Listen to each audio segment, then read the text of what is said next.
చేసిన వెంకటేశ్వర గారు తప్పేంటంటారు? రాలేదు. స్పష్టంగా చెప్తున్నా, నేను వెంకటేశ్వర గారు రాలే కానీ నేను రాకముందే మాట్లాడు.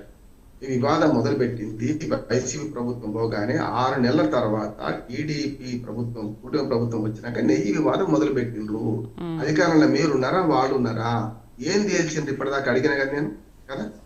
వాళ్ళు లేరు కానీ చెప్తున్నాను. మొదటి నుంచి 2008 కాదు, నేను తెలుగుదేశం ప్రభుత్వం నుంచి మొదలుపెట్టిన వెంకటేశ్వర రెడ్డి గారు మొదటి నుంచి ఏం జరిగింది చెప్పుకుంటూ వచ్చిన. కానీ నేనేమంటే వాట్ నెక్స్ట్, ఇప్పుడు ఏం కలగాలని కోరుకుందామా? ఇప్పుడు మీరు ఇప్పుడు ఎవరు టీటీడీ ఎవరు నడుపుతున్నారు? వైసీపీ నడుపుతుందా లేకుంటే కూటమి ప్రభుత్వం నడుపుతుందా? కూటమి ఎవరిది ఇప్పుడు అధికారంలో ఎవరున్నారు? ఎవరి మన మన కమిటీ నడుస్తుందా అంటున్నాను నేను. మళ్ళీ ఆడలేక మధ్యలో కూడా నేను స్పష్టంగా చెప్తున్నా, ఈ అన్ని వివాదాలకు పోలీస్ స్టాప్ పెట్టాల్సింది ఇప్పటి కమిటీ అంటున్నాడు, ఇప్పటి దేవస్థానం ట్రస్ట్ బోర్డు అంటున్నాడు. ఇది విడిచిపెట్టి ఆరోపణలు చేస్తుంటారు. చేసిన తర్వాత ఖచ్చితంగా నేను ఆనాడు ఒకటే అన్నాను, మన మన భూమన కరుణాకర్ మీద కేసు పెట్టమన్నా. నేను భాను ప్రకాష్ గారు నా మిత్రుడు చెప్తున్నా కదా, ఫస్ట్ టైం కేసు పెట్టమన్నా. తప్పుడు ఆరోపణలు చేసిన ఎవరు చేసినా మనోభావాలు దెబ్బతీస్తున్నారు కనుక ఆవులు చచ్చిపోతున్నాయనే దానిలో కేసు పెట్టాల్సిందే ఆయన మీద రుజువు చేయకపోతే అన్నాను. అందుకని దీనికి ఇది అంటున్నాడు. ఇప్పుడు చేయాల్సిన పని ఏంది?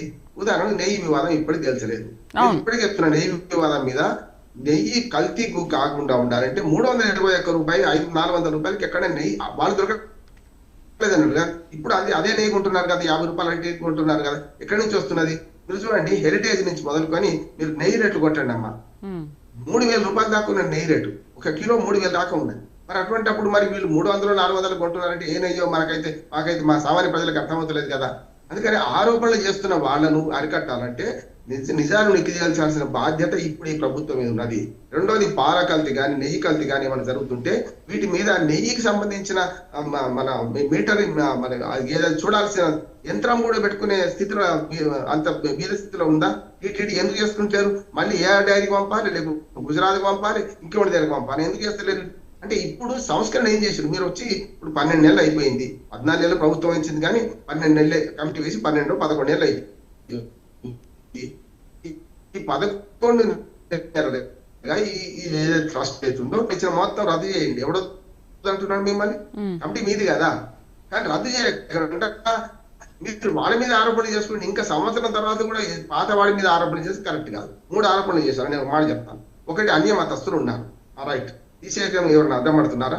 బీజేపీ అడ్డం పడుతుందా? టీడీపీ అడ్డం పడుతుందా? ఇప్పుడు కొడుకుని గంట అని ఒక కోడలు అంటేనంట అత్త భ్రష్టు అత్త ఎవరైనా ఉంటారు వద్దానంటదా? ఇదే అంతే అంటున్నాను. ఇది చేస్తా అంటే వైసీపీ అడ్డుపడితే ఖచ్చితంగా అడుగుదామంటున్నాను. నేను కూడా అడ్డుపడక ముందే వాళ్ళని బూచిగా చూపించి ఎందుకు ఇప్పుడు కొత్తగా చేసుకుంటారు అన్నాడు. వాళ్ళు హోటల్ కేటాయించిన ఎంత తప్పో ఇంతకుముందు వెంకటేశ్వర గారు అన్నాడు, ఇప్పుడు వీళ్ళు కేటాయించడం ఎంత తప్పు. ఇప్పుడు 7 కొండల నుంచి 3 కొండలు చేయబోతే ఏమైందో చూసినాం కదా. ఇంతకుముందు అమర్నాథ్ గారు అన్నారు, మంచి మాట అన్నారు. ఎందుకంటే దేవునితో పెట్టుకుంటే కష్టం. కానీ ఇప్పుడు ఏం చేస్తున్నారంటే వెంకటేశ్వర రెడ్డి గారు కాదు, దేవుని భుజాల మీద తుపాకులు పెట్టుకొని పేర్చుకుంటున్నారు ఒకరినొకరు. దేవుడు చిద్విలాసంగా కూర్చున్నాడు, చేయిట్లో పెట్టుకొని కూర్చున్నాడు. ఆయనకు అన్ని తెలుసు, విషయం తెలుస్తూనే ఉన్నది. కనుక నేనేమంటున్నాను, వాళ్ళ పాత ప్రభుత్వం మీద ఆరోపణలు చేసే వాళ్ళు అన్య మతస్థులు ఎవరున్నా వారైనా నేనే వ్యతిరేకిస్తామని చెప్పండి. రేపు పొద్దున తీసేయండి. ఎవరొద్దు అంటున్నారు? మీకు అటానమిక్ పవర్ ఉంది, మీకు టీటీడీ బోర్డుకు. అది చెయ్యంగా ఎవరు ఆటంకపరిస్తే మన కరుణాకర్ రెడ్డి గారు, వెంకటేశ్వర రెడ్డి గారిని ఎవరైనా ఆటంకపరిస్తే గట్టిగా మనం మాట్లాడదాం. మీరు చేసే పని చేయకుండా ఇంకా పాత ప్రభుత్వం మీద ఆరోపణలు చేయకండి. గతంలో 2 చూసినాం. రోడ్డు వైండింగ్ లో భవానీ మన ఫ్లైఓవర్ కాడ ఎవరిని తీసేసి చూసినాం. మనకు రామనారాయణ టెంపుల్ ఏం జరిగిందో చూసినాం. ఇవన్నీ కూడా మీరు రాజకీయంగా ఎందుకు వాడుకుంటున్నారు అంటున్నాడు. నిజంగా అమర్నాథ్ గారితో ఏకీపిస్తున్నారు. కేంద్ర ప్రభుత్వానికి ఇందులో స్థానం లేదు. ఒడ్లో మెంబర్లు ఉండొచ్చు కానీ కేంద్ర ప్రభుత్వం డైరెక్ట్ గా టీటీడీ నియంత్రించలేదు కాదంటున్నారు. రాష్ట్ర ప్రభుత్వాలు చూడాలి కదా.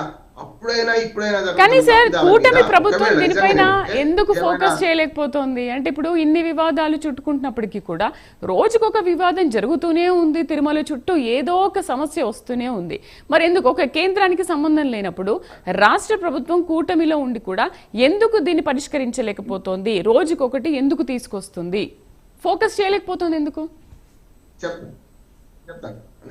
అదే రాజకీయంగా ఆలోచించి వాళ్ళు రాజకీయంగా తిరుమల తిరుపతి మిగతా రాజకీయ విధానాలు ఉన్నాయమ్మా. ఇప్పుడు 6 గ్యారెంటీలు, సూపర్ 6 ఇచ్చిండ్రు. సూపర్ 6 అమలు అవుతున్నా దాని మీద మాట్లాడండి. లేకుంటే ప్రజలు ఇప్పుడు వరదలతో అల్లాడుతున్నారు, దాని మీద మాట్లాడండి. ఇది విడిచిపెడుతున్నారు. అంటే చిన్నదాన్ని కూడా ఇప్పుడు ఎదుటి వాళ్ళు ఎట్లా ఉన్నారంటే చిన్న అంశాన్ని కూడా పిన్ పాయింట్ చేస్తున్నారు. ఉదాహరణకు చెప్పులతో ఒక ఆవిడ వచ్చింది.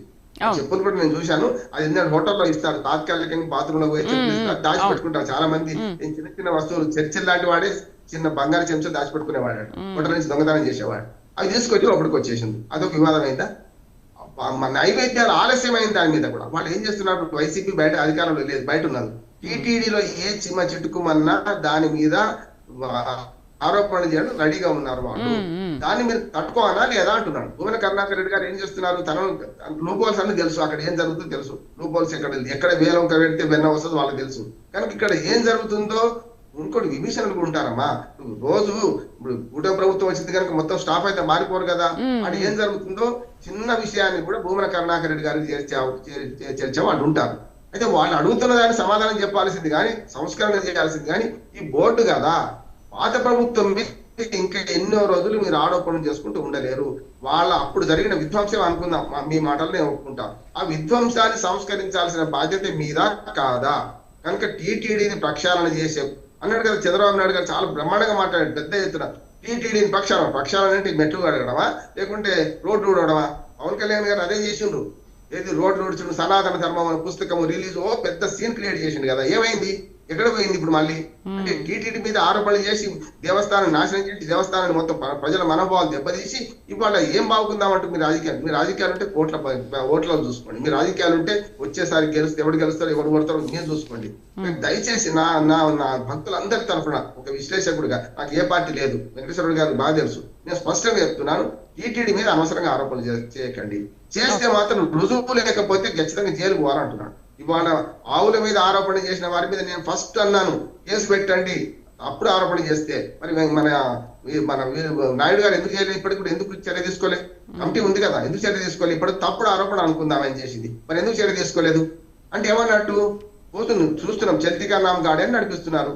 ఇవాళ భూముల వివాదం కూడా అమర్నాథ్ గారు అన్నట్టు స్పష్టంగా రేపు ఏవి అక్రమమైన సరే పాతదైనా కొత్తదైనా రద్దు చేసే అధికారం ఉన్నది. కోర్టు పోతారు అనుకోండి, మనం లీగల్ గా రద్దు చేస్తే కోర్టు పైన చెల్లదు కదా.